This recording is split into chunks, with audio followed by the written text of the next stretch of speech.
नमस्कार। आपदा का सामना के एक और विशेष अंक में आप सभी दर्शकों का बहुत बहुत स्वागत है। मैं हूं वसीम मिश्रा और आज हम बात करने वाले हैं भूकंप को लेकर, भूकंप, राहत और बचाव की।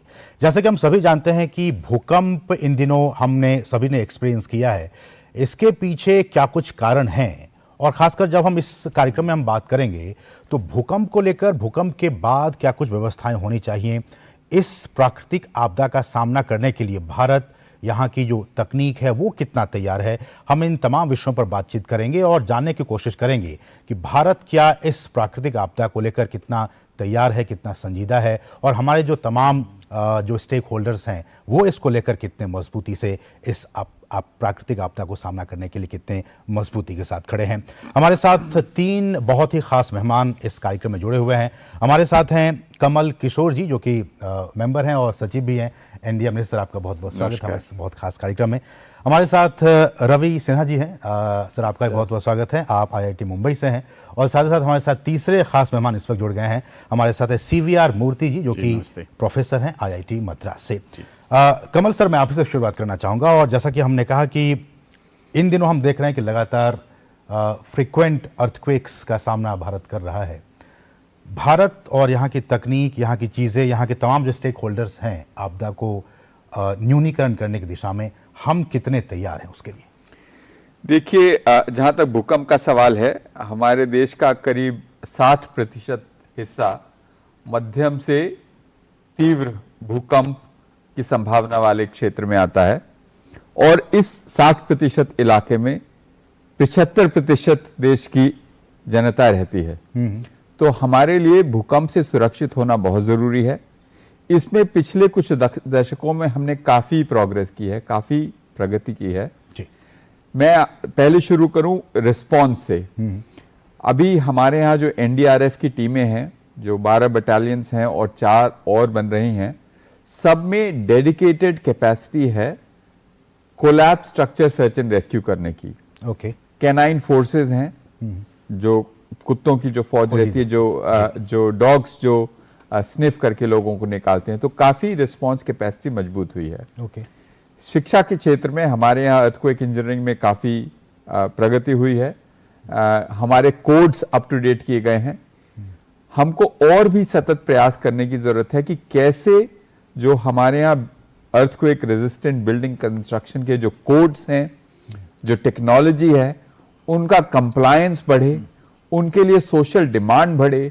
लोग जो भूकंप की संभावना वाले क्षेत्र में रहते हैं, वो जब घर खरीदें तो बिल्डर से पूछें कि ये घर क्या कोड कंप्लायंट है, क्या ये बेस्ट पॉसिबल तरीके से बनाया गया है कि इस इलाके में आने वाले भूकंप को सह सके। तो इस दिशा में और भी प्रयास करने की जरूरत है।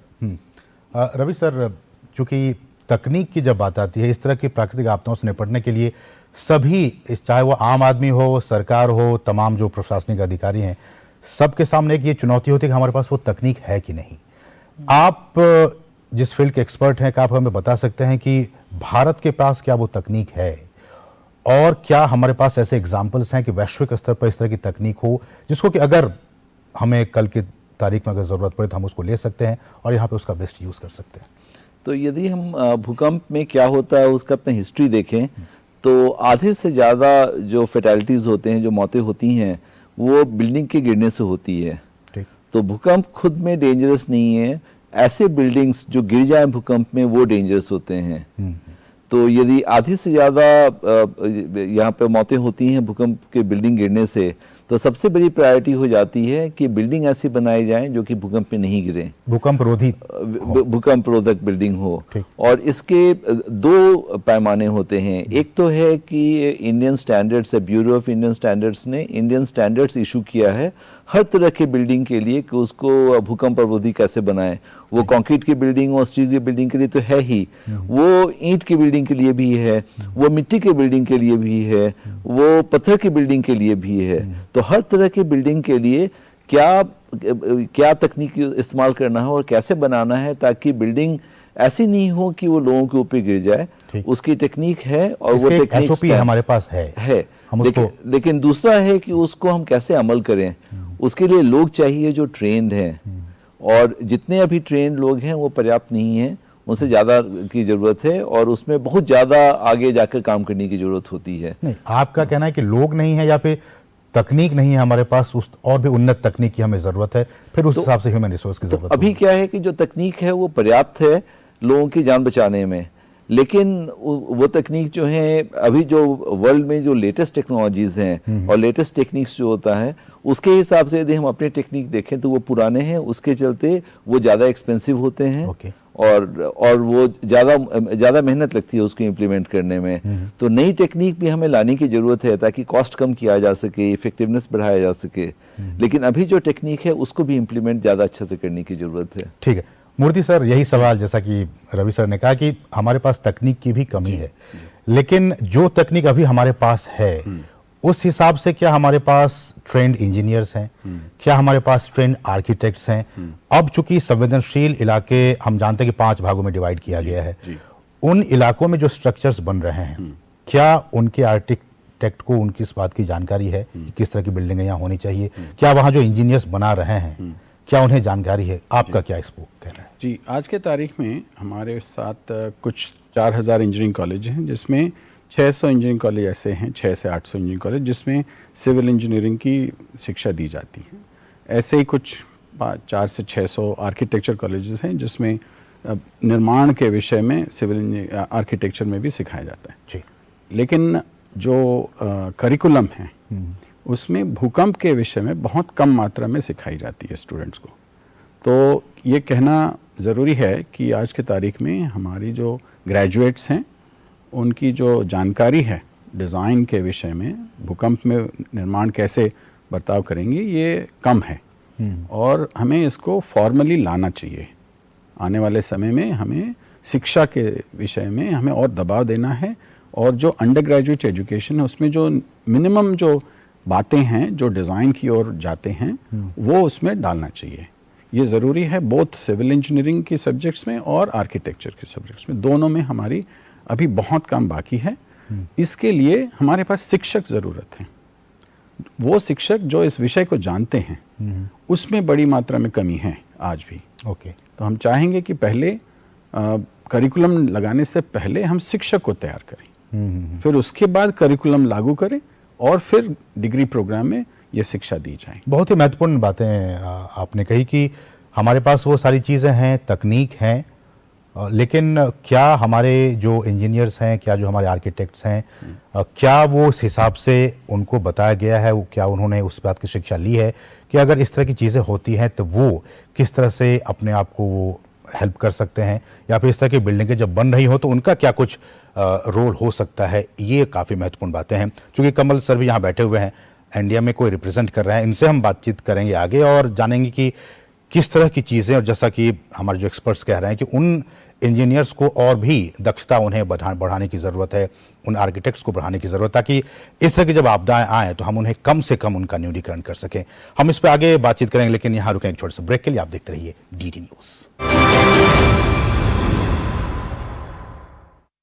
अत्याधिक ठंड जानलेवा हो सकती है।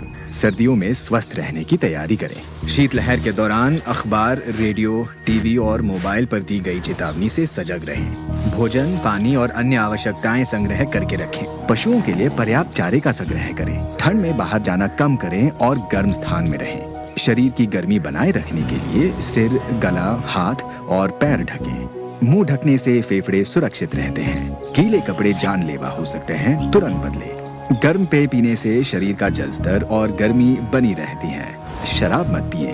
हाइपोथर्मिया के लक्षण है बदन ठंडा हो जाना, अतिशय कंपन, स्मृति दोष, भटकाव, असंतुलन, अस्पष्ट बोलना, अत्यधिक नींद और थकावट। फ्रॉस्ट बाइट के लक्षण है हाथ पैर की उंगलियां, कान की लोबियां और नाक के नथने फीके पड़ जाना। अगर ये लक्षण है तुरंत 108 या स्थानीय एम्बुलेंस नंबर पर फोन करें या अस्पताल जाएं। सावधान रहें, सुरक्षित रहें। राष्ट्रीय आपदा प्रबंधन प्राधिकरण द्वारा जनहित में जारी। Extreme cold can be life-threatening. During a cold wave, be aware of alerts on newspaper, radio, TV and mobile phone. Stock food, water and other necessities. Stock forage for livestock. Limit exposure to cold and stay in a warm place. Cover head, neck, hands and feet to prevent heat loss and mouth to protect lungs. Wet clothing is deadly. Change immediately. Drink hot beverages to prevent dehydration and maintain body heat. Avoid alcohol. The signs of hypothermia are low body temperature, uncontrolled shivering, memory loss, disorientation, incoherence, slurred speech, drowsiness and exhaustion. The signs of frostbite are pale fingers, toes, earlobes and tip of nose. If you have these symptoms, call 108 or local ambulance number or go to the hospital. Keep warm. Be safe. Issued in public interest by National Disaster Management Authority. और break के बाद आपका फिर से स्वागत है और हम बात कर रहे हैं भूकंप को लेकर, भूकंप राहत और बचाव। हमारे साथ कमल किशोर जी हैं जो कि मेंबर सेक्रेटरी भी हैं एनडीएमए से। कमल सर, जैसा कि वी आर मूर्ति सर ने कहा कि हमारे पास ठीक है तकनीक है, हमें और भी उसमें अपग्रेड करने की ज़रूरत है, लेकिन जो टीचर्स हैं, जो आर्किटेक्ट्स हैं, जो इंजीनियर्स हैं, उन्हें आज की परिस्थिति के हिसाब से, सिस्मिक जोन्स के हिसाब से, सिस्मोलॉजी के हिसाब से क्या उन्हें और भी ट्रेंड करने की ज़रूरत है? जी बिल्कुल। आज आपके कार्यक्रम में हमारे साथ दो देश के जाने माने शिक्षाविद जुड़े हैं जो भूकंप अभियांत्रिकी के क्षेत्र में पिछले 25-30 सालों से काम कर रहे हैं। और जो बात प्रोफेसर साहब ने उठाई वो एकदम मैं उससे सहमत हूँ और इस दिशा में सरकार एनडीएमए काफ़ी काम कर रही है। पिछले 3 वर्षों से आईआईटी बॉम्बे के साथ प्रोफेसर रवि सिन्हा की टीम के साथ हमारा एक प्रोग्राम है जिसमें हम अर्थक्वेक रिसोर्स मटेरियल तैयार कर रहे हैं। खाली एलिट इंजीनियरिंग कॉलेजेस के लिए नहीं, सबके लिए, जिससे कि सारे सिविल इंजीनियर्स उनको बेसिक नॉलेज कम से कम हो अर्थक्वेक इंजीनियरिंग के बारे में। और जैसा कि प्रोफेसर मूर्ति ने कहा कि खाली रिसोर्स मटेरियल बनाने से काम नहीं बनेगा, हमें शिक्षक भी तैयार करने होंगे। तो वो प्रोग्राम रिसोर्स मटेरियल्स तैयार हैं और अभी शिक्षकों का प्रशिक्षण कि वो अर्थक्वेक इंजीनियरिंग के बारे में अंडर ग्रेजुएट कोर्सेज में कैसे पढ़ाएं, ये चालू किया जा चुका है और हम इसको और भी अगले अच्छे स्केल तक ले जाना चाहते हैं। अभी सर एक रिपोर्ट कुछ साल पहले आई थी, मैं उस रिपोर्ट का जिक्र करना चाहूंगा। एनडीएमए ने ही करवाई थी और आईआईटी हैदराबाद के सहयोग से अर्थक्वेक डिजास्टर रिस्क इंडेक्स इसको जारी किया गया था, प्रकाशित हुई थी ये रिपोर्ट। इस रिपोर्ट में ये कहा गया कि देश के जो 56% जो एरिया है, जो क्षेत्र हैं, वहाँ लगभग 82% आबादी जो है वो निवास कर रही है और ये तमाम आबादी जो है वो बड़े भूकंप के प्रति काफ़ी संवेदनशील है। ऐसे में कपिल सर, जब हम कह रहे हैं कि 56% ऐसे क्षेत्र हैं जो काफ़ी संवेदनशील हैं और इस तरह के इलाकों में रहते हैं, यहाँ के लोगों के लिए, चूँकि आप एनडीएमए से जुड़े हुए हैं, यहाँ पे अभी जिस तरह से लोग घरों का निर्माण कर रहे हैं, इस रिपोर्ट के आने के बाद से क्या सरकार की तरफ से, एनडीएमए की तरफ से उन लोगों को भी जागरूक करने की कोशिश की गई कि आप जिस मटेरियल का इस्तेमाल बाकी इलाकों में हो रहा है, मैदानी इलाकों में हो रहा है या फिर जो संवेदनशील क्षेत्र नहीं है वहाँ हो रहा है, क्या वही टेक्नोलॉजी आप भी इस्तेमाल करें या फिर आपकी टेक्नोलॉजी कुछ अलग होनी चाहिए? जी, इस विषय में एनडीएमए बहुत काम कर रहा है और जो संस्थान हैं भारत सरकार के, राज्य सरकारों के, इस विषय में काफ़ी काम कर रहे हैं। मैं 2-3 चीज़ों का उल्लेख करना चाहूँगा। जी। एक तो जन साधारण में ये जागरूकता बढ़ाने के लिए कि अगर आप भूकंप की संवेदनशीलता वाले क्षेत्र में रहते हैं तो आपको किन किन चीज़ों का ध्यान रखना है मकान बनाते या बनवाते वक्त। तो इसके लिए एक होम ओनर्स गाइड एनडीएमए ने कुछ समय पहले जारी की है। इसके अलावा जो कोड्स हैं, हमारे बिल्डिंग कोड्स हैं, उसको कैसे एक साधारण भाषा में, यूजेबल भाषा में, एक एवरेज इंजीनियर जो लोकल लेवल पे काम करता है उसके लिए उसको यूजेबल कैसा बनाया जाए, इस पे काम किया गया है। इसके अलावा गाइडलाइंस बनाई गई हैं, रेट्रोफिटिंग कैसे की जाए, जहां पर भवन बन चुके हैं और वो भूकंप रोधी नहीं हैं, उनको हम कैसे सरल तरीके से, कम से कम लागत में, लेकिन आश्वस्त होकर के सुदृढ़ बना सकें कि वो भूकंप को सह सके। तो इन सभी क्षेत्रों में काम हो रहा है और अगले कुछ वर्षों में हमारा प्रयास ये रहेगा कि जैसे हमारे देश में एक comprehensive national cyclone risk mitigation programme है, उसी तर्ज पे हम भूकंप के लिए भी एक national earthquake risk mitigation programme शुरू करें। ठीक है, रवि सर, ये भी काफ़ी मामला लगातार आ रहा है मीडिया के ज़रिए भी, तमाम रिपोर्ट्स के ज़रिए, कि जो इंटरनल माइग्रेशन है, लोग रोज़गार की तलाश में गांव से शहरों की तरफ आ रहे हैं और इसको लेकर जो बोझ है वो कहीं ना कहीं बढ़ता जा रहा है, शहरों पर, इंफ्रास्ट्रक्चर पे बढ़ता जा रहा है। टाउन प्लानिंग की बात कई वर्षों से होती है। अर्थक्वेक को लेकर क्या हम टाउन प्लानिंग के साथ जोड़ सकते हैं या फिर दोनों सेपरेट सब्जेक्ट है? बिल्कुल, ये बहुत ही इम्पोर्टेंट मुद्दा है। भारत की यदि हम अर्बन या शहरी पॉपुलेशन देखें तो अभी 1/3 के करीब है भारत की पॉपुलेशन का, वो 2040 तक आधा हो जाएगा और ये बहुत तेज़ी से बढ़ रहा है। और जो लोग शहर में आ रहे हैं वो ऐसे इलाके में अपना मकान बना रहे हैं, ऐसे इलाके में आके बस रहे हैं जहाँ की सुविधाएं बहुत कम है। तो हर तरह की तकलीफ रहती है। उसमें एक तकलीफ ये भी होती है कि जैसे मकान वो बना रहे हैं, इसलिए नहीं कि उनके पास साधन की कमी है, इसलिए चूंकि उनके पास नॉलेज की कमी है। तो ऐसे मकान बना रहे हैं जो कि यदि थोड़ा सा और मेहनत किया जाता तो वो भूकंप अवरोधी होता। आप जो कह रहे हैं कि लोग आ रहे हैं और ऐसी जगह घर बना रहे हैं, क्या आपको लगता है कि यहाँ पे इस पॉइंट पे जो म्यूनिसिपल कॉर्पोरेशन है, नगर निगम है, उनकी भी कोई जिम्मेदारी है? बिल्कुल बिल्कुल, सबको मिलजुल के ये काम करना है। तो पहला काम तो ये है कि हमें पता है कि हमारे शहरों का आकार बढ़ने वाला है, तो हम जो शहर की प्लानिंग करते हैं वो इस बात को देखकर प्लान करें ताकि जो दूर दराज के इलाके हैं वहाँ भी हर तरह की जो रिक्वायर्ड सुविधाएं हों और वहाँ भी कैपेसिटी हो अच्छे मकान बनाने की। तो ये मिलकर करना है। तो ये कैसे करें उसके नॉलेज की ज़रूरत नहीं है, ज़रूरत इस बात की है कि इसको पहले से प्लानिंग कर लिया जाए। ऐसे में मूर्ति सर, जो कैपेसिटी बिल्डिंग की बात आपने की, अब जो परिस्थितियां हमारे सामने हैं, कुछ लोग बहुत डरे हुए हैं जोशीमठ को एग्जाम, हालांकि जोशीमठ का मामला कुछ अलग है, लेकिन जोशीमठ से पहले हमने देखा कि दिल्ली एनसीआर में लगातार फ्रिक्वेंटली अर्थक्वेक्स आ रहे थे, छोटे लेवल पे आ रहे थे, लेकिन वो आ रहे थे। लोग काफी डरे हुए हैं, उनको लगता है कि पता नहीं भविष्य में कुछ बड़ा कोई संकट ना आ जाए।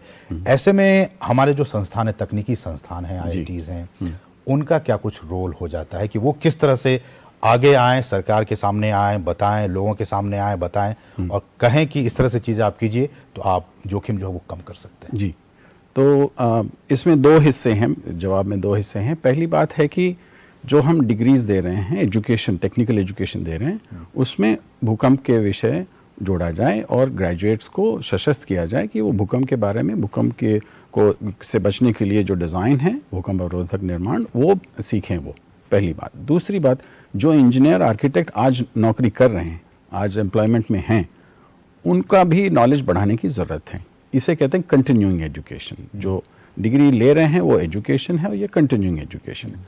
अब तीसरा विषय एक बनता है शोध का।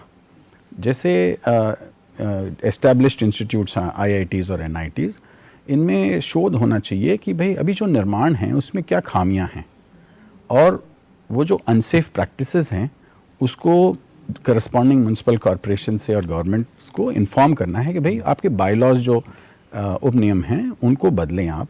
एक दूसरा, कुछ फीडबैक तो ब्यूरो ऑफ इंडियन स्टैंडर्ड्स, मानक में भी बदलाव आनी चाहिए। उदाहरण के लिए 2016 में एक बदलाव आई थी, वो ये था कि आप देख रहे हैं आमतौर से शहरों में निर्माणों में नीचे के हिस्से में हम अपना पार्किंग करते हैं, सिर्फ डंडियों पे खड़ा करते हैं और नीचे पार्किंग कर लेते हैं। 2001 के भूकंप में ये देखा गया है कि ये सेफ नहीं है और अक्सर ये नीचे का जो मंजिल है वो धंस जाता है, बाकी सब डब्बे के जैसा रह जाता है। 2016 में नियम जब बदले गए तो उसमें एक प्राविधान डाला गया था जिससे ये हुआ कि उस पहली मंजिल की जो मजबूती है वो बढ़ाया जाए। और इससे आज हम पार्किंग भी कर सकते हैं और निर्माण भी सुरक्षित रहेगी भूकंप में।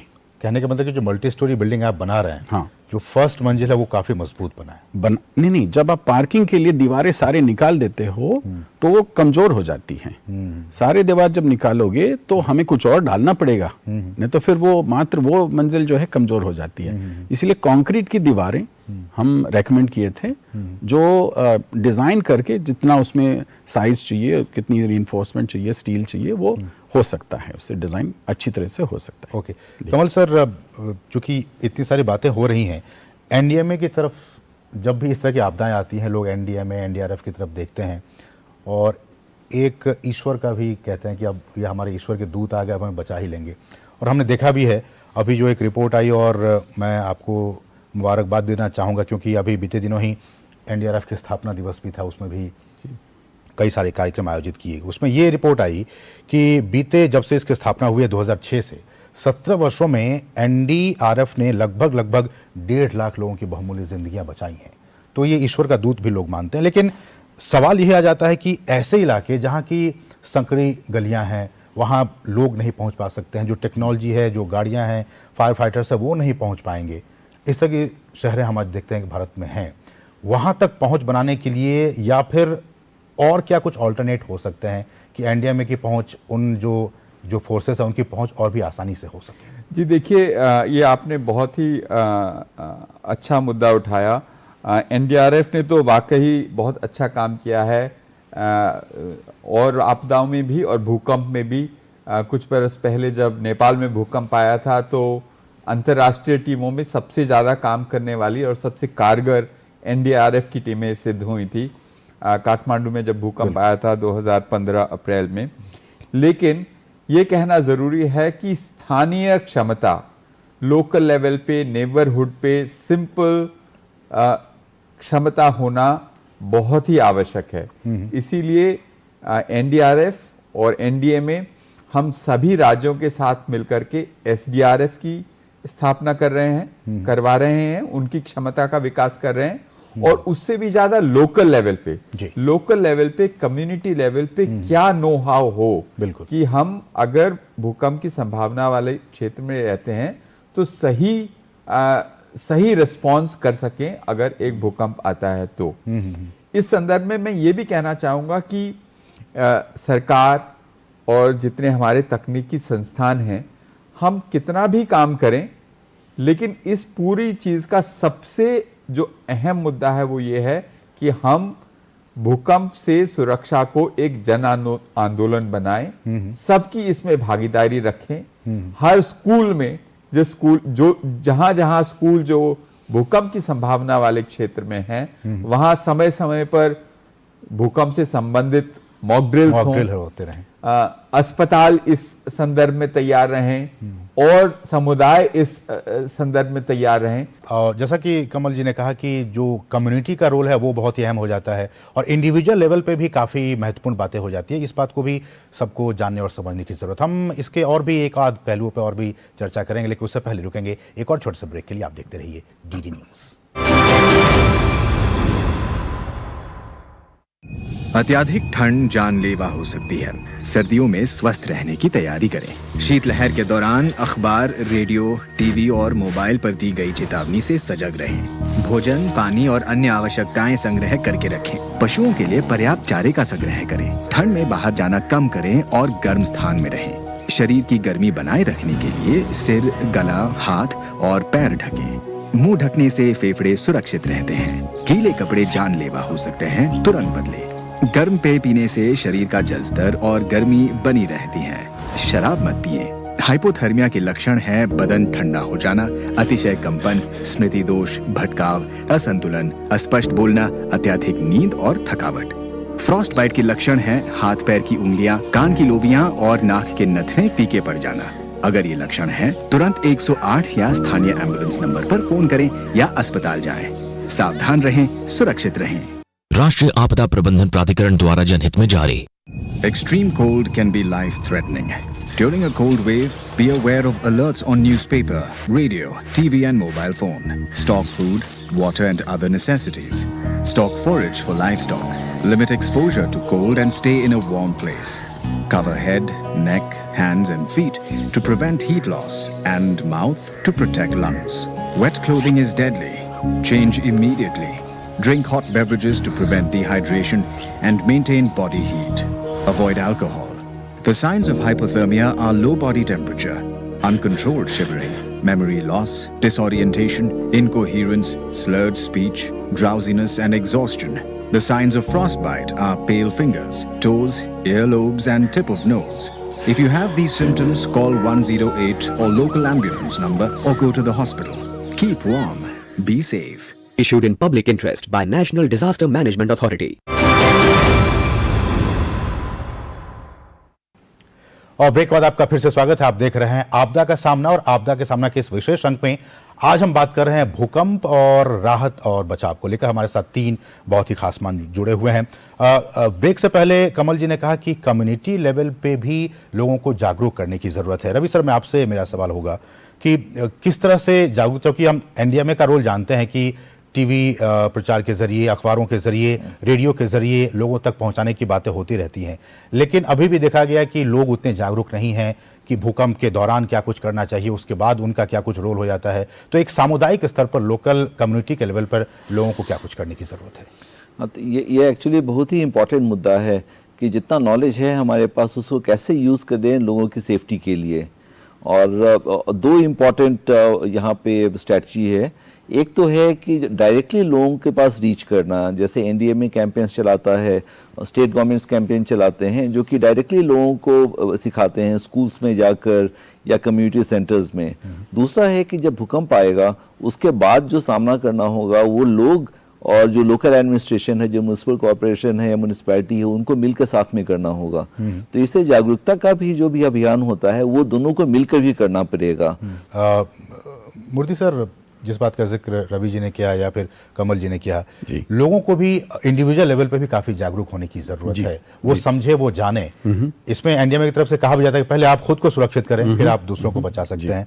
तो उस लिहाज से आप क्या कुछ कहना चाहेंगे? जी, भूकंप में अगर हम तकनीकी तौर से देखें, अगर दीवारें नहीं गिरती हैं तो ड्रॉप, कवर एंड होल्ड आपके लिए एक ऑप्शन है, या कुछ कहते हैं कि नहीं, आप बाहर चले जाओ, दीवारें नहीं गिर रही हैं। तो गिर रही हैं तो आपको ऐसे जगह पे जाना है जहां पे आपको कुछ सपोर्ट मिले। जैसे ये कुर्सी, इसकी कुर्सी के बगल में बैठे, ये मेज है, मजबूत मेज है, मजबूत मेज के नीचे बैठे।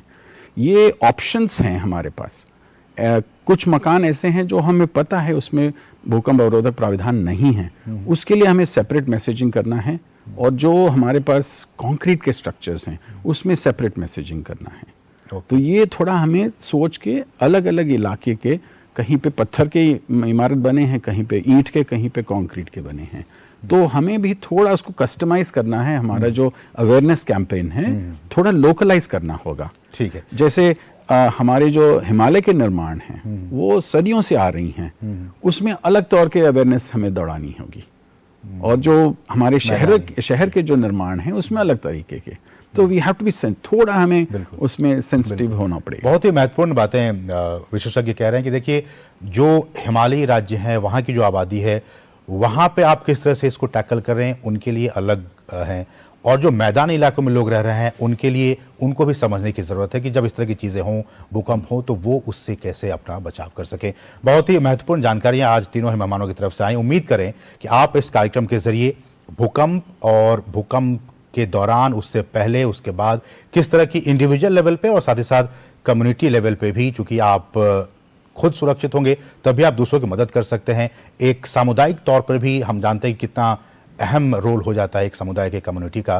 तो ये कुछ अहम जानकारियां आज के इस चर्चा से निकल कर सामने। उम्मीद करें कि आपको ये जो कार्यक्रम है इसके जरिए आपको बहुत अहम सूचनाएं आज मिली होंगी। तो आज के इस कार्यक्रम में बस इतना ही। हम तीनों मेहमानों का शुक्रिया अदा करना चाहेंगे। कमल जी, आपका बहुत बहुत शुक्रिया इस कार्यक्रम में हमसे जुड़ने के लिए। रवि सर, आपका भी बहुत बहुत शुक्रिया। और मूर्ति सर, आपका भी बहुत बहुत शुक्रिया हमारे साथ जुड़ने के लिए। तो आज के इस आपदा का सामना के इस विशेष अंक में बस इतना ही। मुझे और हमारी पूरी टीम को दीजिए अनुमति। नमस्कार।